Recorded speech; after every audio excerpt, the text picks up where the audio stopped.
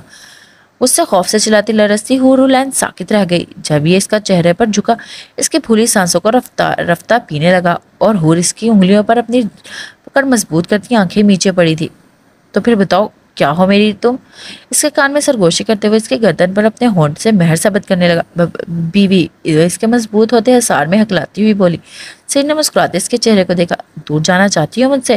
اس کے دل پر اپنے نرم گرم لب رکھ کر پھر سے پوچھا، جس پر وہ بار بار رٹ لگائے بیٹھی تھی۔ حور نے اپنی آنکھیں کھولی، ایسا لگا جیسے آس پاس رنگین تتلیاں گھومنے لگی ہوں۔ اس کی دھڑکنیں اتنی بلند تھی دونوں بآسانی سن سکتے تھے۔ نہیں، وہ کہہ کر آنکھیں بند کر گئی۔ تم وہاں کیوں جاتی ہو؟ وہ اسے گارڈن کے بارے میں پوچھنے لگا۔ حور سمجھی اس کی گرم جھلسا دینے والی سانسیں اپنے چہرے پر محسوس کرتی مسکرائے۔ مجھے وہاں سکون ملتا ہے سعید، مجھے نہیں پتا میں نے کیا کیا، پر میں صرف وہاں اپنا وقت گزارنے گئی تھی، اور مجھے نہیں معلوم تھا کہ کیا کر دیا جس سے آپ کو اتنی تکلیف پہنچی۔ وہ سرگوشی میں بول رہی تھی کہ سعید اس کے بالوں میں منہ چھپائے سن رہا تھا۔ کیا کہتا جانتا تھا؟ وہاں اس کی سمی رہتی ہے تو سکون کیسے نہیں ملے گا؟ کیا میں وہاں نہیں جا سکتی؟ ڈرتے ڈرتے وہ کچھ دیر کے بعد بولی، اکیلی نہیں، جب ہم دونوں ساتھ ہوں گے تبھی ساتھ چلیں گے، وہ ہمیں دیکھ کر خوش ہوتی ہے۔ اس کے بالوں پر ہاتھ پھیرتے اس نے معصوم چہرے کو دیکھتے بولا، تو انہوں نے نہ سمجھی سے دیکھا۔ کون سعید؟ تم نے بہت برا حال بنایا ہوا ہے، میرے منہ پر بھی مٹی آ گئی ہے۔ ناگواری سے اس کے حلیے کو دیکھ کر کہتے اسے اٹھا اور بیٹھا، اس کے سوال کو نظر انداز کر گیا۔ حور کا شرم سے چہرہ سرخ پڑ گیا اور وہ جھک کر اٹھی بیڈ سے۔ ابھی ایک قدم بھی نہیں لیا تھا، اس سے پہلے ہی سعید نے اس کا نرم نازک ہاتھ اپنی گرفت میں لے لیا۔ وہ دھڑکتے دل کے ساتھ مڑی اور سوری اس کے لمبے بالوں کو آگے رکھتے پشت سے اسے اپنے سار میں لے کر اس کے کان میں جھک کر کچھ اس طرح بولا۔ اس کا دل دھڑکنا بھول گیا اور وہ ساکت سی کھڑی ایک ناقابل یقین لفظ پر، آپ مجھ سے محبت کرتے ہیں سعید؟ وہ رو پڑی اپنے ہاتھوں میں چہرہ چھپا کر۔ کتنی بھیانک حقیقت تھی اس کے لیے کہ جو شخص اس کا شوہر ہے اس سے محبت کرتا ہے، اسے وہ کچھ نہیں دے سکتی۔ وہ اس طرح تھی جیسے ایک گلاب کو بھیڑ میں لوگوں کے پاؤں تلے پھینک دیا گیا ہو، اور وہ اس کے بعد اس گلاب کا جو حشر ہوتا ہے وہ تھی اس کی حقیقت۔ پھر کیوں یہ شخص پاگل ہو رہا تھا اس کے پیچھے؟ سعید نے گھما کر اسے سکتے وجود کو اپنے سینے میں چھپا دیا۔ تو مجھے سب کچھ دے سکتی ہو این، اور وہ ہے۔ بس کر دیں سعید پلیز۔ وہ تڑپ کر اس کے منہ پر ہاتھ رکھ گئی۔ پاگل ہے اب اور کچھ نہیں، وہ اس سے دور ہو کر چلائی۔ سعید مسکرا دیا، ہاں تو؟ وہ جیسے وہیں چھوڑ کر وارڈروب پر ہاتھ لگا کر اپنے کپڑوں کو نکالنے کی کوشش کر رہی تھی۔ پیچھے سے ایرا کر بولا، جس پر حورالعین لب بھیج گئی۔ تو کچھ نہیں، اور ناک چڑھا کر بولی، تو کیا تم پیار نہیں کرتی مجھ سے؟ اپنے سوٹ پر رکھے اس کے ہاتھ پر اپنا ہاتھ رکھ کر پوچھا۔ حورالعین کا دل دھڑک اٹھا، جیسے کہہ رہا ہو ہاں کرتی ہوں، بہت بہت، پر کہہ نہیں سکتی، مجھے فریش ہونا ہے۔ وہ آنکھیں موند کر بولی، ضرور، پر یاد رکھو اب تم خود کہوگی تم مجھ سے پیار کرتی ہو، اور جتنا اپنی تمہاری دھڑکنیں شور مچا کر بتا رہی ہیں۔ ایک ہاتھ سے اس کی کمر کو جگڑ کر دوسرے سے اس کے لیے ہینگ لیے ڈریس نکالتے وہ مسکرا کر بول رہا تھا، اور حور تلخی سے مسکرا رہی تھی، جانتی تھی وہ ایسا کبھی نہیں کرے گی۔ ہٹے پیچھے، مجھے نہانا ہے۔ وہ اسے مسلسل اپنے پیچھے کھڑے محسوس کر کے وہ پھر اپنے لفظوں پر زور دے کر بولی، میری مدد چاہیے؟ اس کی بے باکی پر وہ کانپ کر رہ گئی۔ کس میں؟ اپنی لرزتی ٹانگوں پر بمشکل خود کو کھڑا رکھتے وہ ہکلائی، پیار کرنے میں۔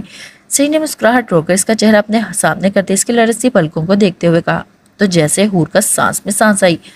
نہیں، اس نے سینے میں زور دے کر پیچھے کرنے کی کوشش کرتے غصے سے بولی، تو وہ ہنستا پیچھے ہوا، اور حورالعین اپنے دھڑکتے دل کے ساتھ باتھ روم میں آئی تھی تو دروازہ بند کرنے والی ہی تھی کہ سعید نے ڈور پر ہاتھ رکھتے اس کی کوشش ناکام کر دی۔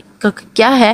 حور اندر ہی اندر ڈرتی ہوئی بولی، ڈریس تو لے لو۔ سعید مسلسل مسکرا رہا تھا اس کی حالت پر، اور اندر داخل ہو کر ڈریس ہینگ کرتے اس کی گال تھپ تھپا کر باہر نکل آیا کہ پیچھے ہی ایک دم ہی حور نے دروازہ بند کیا اس کی پیٹھ پر۔ سعید نے پلٹ کر دیکھا، اس کی کنڈیشن سمجھتے وہ کہکا لگا اٹھا۔ شرٹ کے بٹن کھولتے وہ ڈریسنگ روم میں آیا۔ اس نے سوچ لیا تھا رات کو اسے سونے کے بعد وہ اپنی سمی کے پھولوں کو واپس سے لگائے گا۔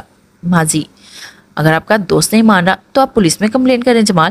حورالعین کے بالوں میں تیل لگانے کے بعد اس نے سونے کی ہدایت کر دی۔ جب وہ اپنے روم میں آئی تو جمال صاحب بیڈ گراؤنڈ سے ٹیک لگائے پریشانی سے آنکھیں مودے دیکھ کر اپنے پاس بیٹھی بولی، میں سوچ رہا تھا آخری بار کہوں گا، مان گیا تو ٹھیک، ورنہ پولیس سے میں مدد لیں گے، کم از کم کچھ پیسے تو لوٹا دے، اپنا گھر ہی خرید سکیں۔ مجھے نہیں معلوم تھا پیسہ انسان کو اندھا کر دیتا ہے۔ میں کافی بار اسے منتیں کر چکا ہوں، پر لگتا ہی نہیں وہ میرا دوست ہے۔ ایسا لگتا ہے جیسے دولت اور لالچ سے اسے اندھا کر دیا ہے، جیسے میری پوزیشن نہیں دیکھ رہی، کس حال میں ہم جی رہے ہیں۔ بچپن کا دوست تھا، بچپن سے ساتھ رہے ہیں، ساتھ کھیلتے رہے ہیں، پر پتہ نہیں کب اس پر دولت کی ہوس اسے اندھا کر گئی۔ مجھے پہچاننے سے انکاری ہے، جمال صاحب کے قرب سے چھت کو دیکھتے بول رہے تھے، اور مشل بیگم خاموشی سے پاس بیٹھی سن رہی تھی۔ حوصلہ کرے، برا وقت گزر جائے گا۔ ان کے کندھے پر ہاتھ رکھتے وہ ہمیشہ کی طرح مشکل وقت میں اپنے ساتھ ہونے کا احساس دلانے لگی۔ میرا حوصلہ اب ٹوٹ رہا ہے مشل، مجھے لگتا ہے ہمارا بہت برا وقت آنے والا ہے۔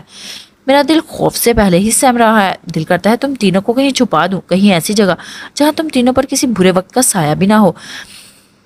وہ جو بڑے طوفان آنے والا ہے وہ مجھ سے ٹکرائے اور میری پریاں محفوظ رہیں۔ میں چاہتا ہوں میری موجودگی میں ہی میں کسی اچھے ہمسفر کے ساتھ اپنی پریوں کو رخصت کر دوں، کوئی اچھا ساتھی جو ان کی ہر وہ خواہش پوری کرے جو میں قریب باپ نہیں کر سکا۔ تم دو گی میرا ساتھ مشل؟ وہ سیدھے ہو کر بیٹھتے اپنے مشل بیگم کا ہاتھ اپنے ہاتھ میں لے کر بولے، کیسی بہکی بہکی باتیں کر رہے ہیں جمال، اللہ ہمارے ساتھ ہے، کیوں مایوسی والی باتیں کر رہے ہیں؟ ابھی میری بیٹیوں کی عمر ہی کیا ہے، میں ہرگز ایسی آپ کو کرنے نہیں دوں گی۔ مشل بیگم ناراض ہو کر بولی، اف تم سمجھ نہیں رہی مشل، مجھے اب ڈر لگنے لگا ہے، مجھے خوف محسوس ہوتا ہے جب اپنی پریوں کو دیکھتا ہوں، ایک انجانا خوف جگڑ رہا ہے مجھے۔ ہم کل ہی نور کو واپس بلا رہے ہیں۔ جمال صاحب کی باتوں پر مشل پریشان ہو گئی۔ کیا ہوا جمال، کیوں ڈر لگ رہا ہے؟ اللہ کے فضل و رحم سے اپنا کماتے ہیں، حلال کماتے ہیں، اپنی زندگی میں خوش ہے نا، نہ کسی سے لین دین ہے نہ جھگڑا، پھر کس بات کا ڈر لگ رہا ہے؟ کوئی برا وقت دیکھ لے گا؟ مشل بیگم کے سوالات پر جمال صاحب گہرا سانس بھر کر آ گئے۔ گناہ ہو گیا ہے مجھ سے مشل۔ وہ جب بولے تو مشل حیرت سے دیکھنے لگی۔ کیسا گناہ جمال؟ اس دن جب ہم آئس کریم پارلر میں تھے تو وہاں بیسٹ موجود تھا اور تم نے دیکھا تھا وہ کیسے اس پارلر کے مالک کے گردن پر خنجر رکھ کر اس سے باتیں کر رہا تھا۔ تم دونوں کو تو وہاں سے بھگا دیا تھا، پر جب میں حورو لین کے لیے وہاں رکا تو اسے قتل کرتے دیکھ کر بھی اپنی عزت کے واسطے بھاگ نکلا۔ کیا کہہ دیا، میں نے کچھ نہیں دیکھا، میں اندھا ہوں۔ گناہ دیکھ کر خاموش رہنے والا بھی تو اس میں گناہ کے برابر کا شریک ہوتا ہے، اور میں اس قتل کو دیکھ کر پولیس کے پاس جانے کی بجائے دب کر گھر میں بیٹھ گیا۔ کیا اس کی سزا مجھے نہیں ملے گی مشل؟ وہ اس ڈر خوف کے سار میں آ کر بھائی صاحب کے آفس گیا اور ان سے اپنی بیٹیوں کے سر پر ہاتھ رکھنے کا کہا تو انہوں نے مجھے دھکے دے کر وہاں سے نکالا اور یہ بھاری کہہ دیا کہ منہ پر کچھ نوٹ پھینک دیے۔ جمال صاحب کہتے ہوئے رو رہے تھے اور مشل بیگم ساکت بیٹھی تھی۔ آپ کیوں جمال اپنی بیٹیوں کی عزت و نفس کو کچل رہے ہیں؟ ان کے پاؤں تلے وہ میری بیٹیاں ہیں جمال، میری پریاں۔ اگر کمال بھائی خود بھی چل کر آئے تو ان کے رشتے کے لیے، تب بھی میں ان سے انکار کر دوں، اور آپ خود چل کر گئے ان کے بے حس انسانوں کے پاس جن کے سینے میں اللہ نے تو دل دیا ہی نہیں، دولت اور غرور نے انہیں پتھر کا بدل دیا ہے۔ مشل بیگم دکھ اور تاثر سے اپنے ہاتھ ان کے ہاتھ سے نکال کر بولی تو جمال صاحب خاموشی سے ان کے چہرے کو دیکھنے لگے۔ میں ڈر گیا تھا مشل، ورنہ میں کیوں جاتا ان کے پاس جنہوں نے میری عزت۔ وہ کہتے کہتے لب بھیج گئے اور مشل بیگم ان کے حالت کا اندازہ لگا انہیں دیکھنے لگی۔ اتنے سال گزر گئے پر انہیں یہ تو معلوم ہی ہو گیا تھا ان کا شوہر ایک رحم دل اور حساس طبیعت کا مالک ہے، پر اس آئس کریم پارلر والے واقعے نے انہیں خوفزدہ کر دیا تھا۔ جمال وہ جو اوپر بیٹھا ہوا ہے نا، وہ سب دیکھتا ہے، جانتا ہے تمہاری نیت اور سوچ کو بھی۔ تم اپنی معصوم بیٹی کے ڈر سے بھاگ آئے، اگر تمہاری جگہ کوئی دوسرا باپ بھی ہوتا تو وہ یہی کرتا۔ اگر تمہیں اتنا ہی ڈر لگ رہا ہے تو اللہ سے معافی مانگو، اس کے سامنے سجدے میں گر کر سچے دل سے معافی مانگو۔ اس نے تو اپنے بندے کے لیے اپنی رحمت کے دروازے کھول رکھے ہیں۔ وہ کہتا بندہ ایک بار پھر آؤ تو صحیح، ایک بار مانگ کر تو دیکھو، اپنی غلطی پر معافی مانگو تو صحیح، خالی ہاتھ نہیں لوٹو گے۔ مشل بیگم جمال صاحب کے ہاتھ اپنے ہاتھوں میں لے کر بولی، وہ سچ گئے آنسو بہاتے سن رہے تھے۔ میں نے گھر خریدا ہے جو پیسے حورو لین کے علاج کے لیے رکھے تھے۔ ان سے کچھ دیر دونوں کے بیچ خاموشی چھائی رہی اور اس کے بعد جمال صاحب بولے تو مشل ان کے چہرے کو دیکھنے لگی۔ میں جانتی ہوں آپ نے جو فیصلہ لیا ہوگا وہ صحیح ہی ہوگا، آپ فکر مت کریں، ہوٹل میں لگے پیسے ملیں گے تو ہم ان سے حورو لین کی آنکھوں کا علاج کروا لیں گے۔ مشل بیگم مسکرا کر بولی تو جمال ان کا چہرہ دیکھنے لگے جو ان کے ہر فیصلے میں ان کی حامی اور ساتھ ہوتی تھی۔ دنیا اس بد کردار ماڈل سمجھتی تھی، پر یہ تو جمال سے کوئی پوچھتا وہ کیسی تھی۔ یہ شادی کے بعد اپنے شوہر کی اجازت کے بغیر پاؤں بھی نہیں باہر رکھتی تھی اور سر پر ہمیشہ دوپٹہ ٹکائے 5 وقت کی نمازی تھی۔ جمال صاحب مسکرا کر اپنے تکیے کے نیچے رکھے پیپرز نکال کر ان کے سامنے کے، یہ تو بہت اچھا کیا حورو لین کے نام پر گھر رکھے۔ مشل بیگم مسکرا کر بولی تو جمال صاحب نے بھی مسکرا دیے۔ کبھی یہ مت سوچے جمال کہ آپ نے ہمیں کچھ نہیں دیا، آپ نے ہمیں سب کچھ دیا، ان محلوں میں رہنے والی زندگی سے بھی حسین زندگی دی ہے۔ کیا کوئی دوسرا انسان محبت کے لیے اتنا کر سکتا ہے جمال؟ کہ اپنی عیش و عشرت والی زندگی چھوڑ کر 16 گھنٹے ڈرائیونگ کر کے خود کو ایک ہی جگہ پر بٹھا کر اپنے بدن کو سگا کر ہمارے پیٹ بھرنے کے لیے کماتے ہیں. شاید آپ کی جگہ کوئی دوسرا ہوتا تو ابھی تک میری بیٹیوں کو ٹھوکر مار چکا ہوتا. مشعل بیگم محبت سے کہتی نم آنکھوں سے جمال صاحب کو کندھے پر سر رکھ کر آنکھیں موند گئے. اس سے شادی کے بعد کتنی باتیں سننی پڑی تھی اس سماج سے. وہ ڈٹا رہا تھا اس کے اوپر، درخت کا گھنا سایہ بن کر اسے چھاؤں دیتا رہا تھا، سورج کی تیز تپتی کرنیں اپنے اوپر برداشت کر کے. جمال صاحب نے مسکرا کر انہیں دیکھا تو دونوں آسودگی سے مسکرا دیے.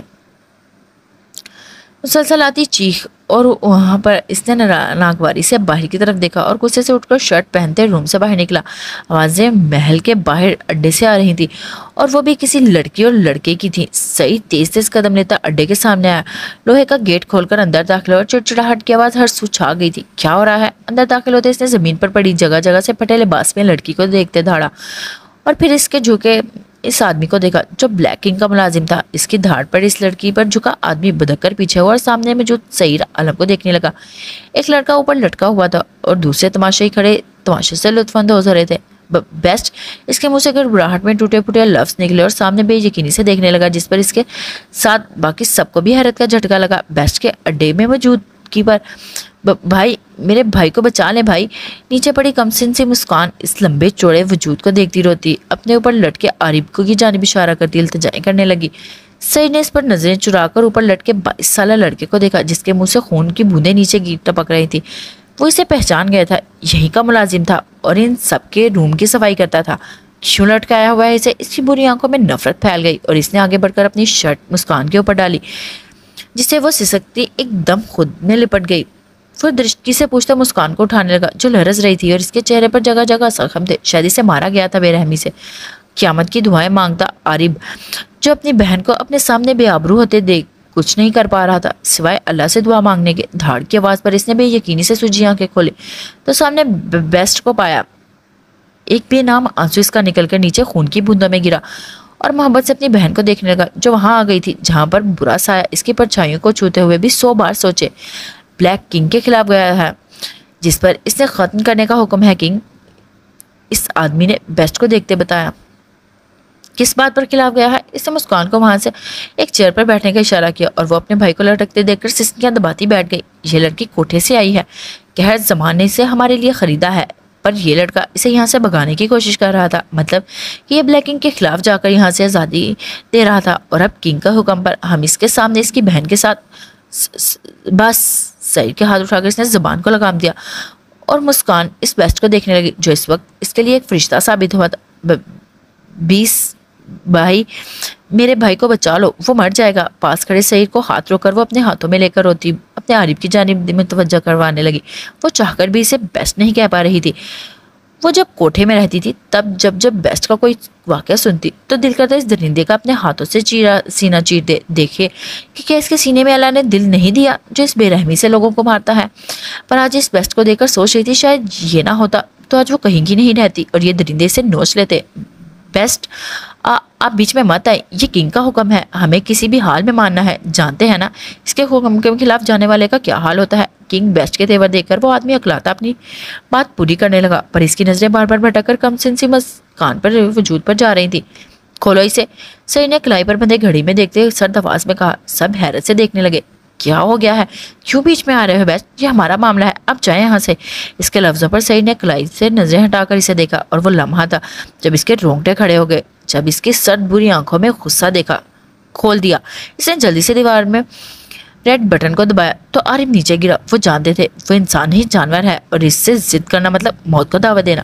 مسکان دوڑ کر اپنے بھائی کے پاس پہنچی. مسی، عارف نے سسکتے اس کے وجود کو خود پر چھپا لیا تھا اور دونوں بے تحاشا رونے لگے. کوٹھے میں وہ دونوں بہت چھوٹے اور اپنے ماحول سے ناسمجھ تھے اور وہاں اس گھٹن زدہ ماحول سے بھاگ کر روز عارف کے اسکول سے آنے کے بعد ایک روم میں بند ہو جاتے تھے اور عارف جو پڑھ کر آتا تھا اسے پڑھاتا تھا. ایک روز ایسا ہی دن تھا. اس کا بھائی تیار ہو کر اسکول تو گیا پر پھر لوٹ کر واپس نہ آیا اور روز کی طرح انتظار کرتی رہی پر عارف کو نہیں آنا تھا تو وہ نہیں آیا. وہ روتی ہوئی بائی اپنی ماں کے پاس پہنچی.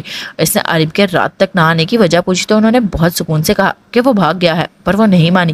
اس کا عارف اسے اکیلا چھوڑ کر کیسے جا سکتا ہے؟ اس کی مسلسل چیخوں پکار پر بائی بیزار ہو کر آخرکار سے بتایا کہ اس نے اسے بیچ دیا گیا ہے اس کے اصلی مقام پر. تو تم بھی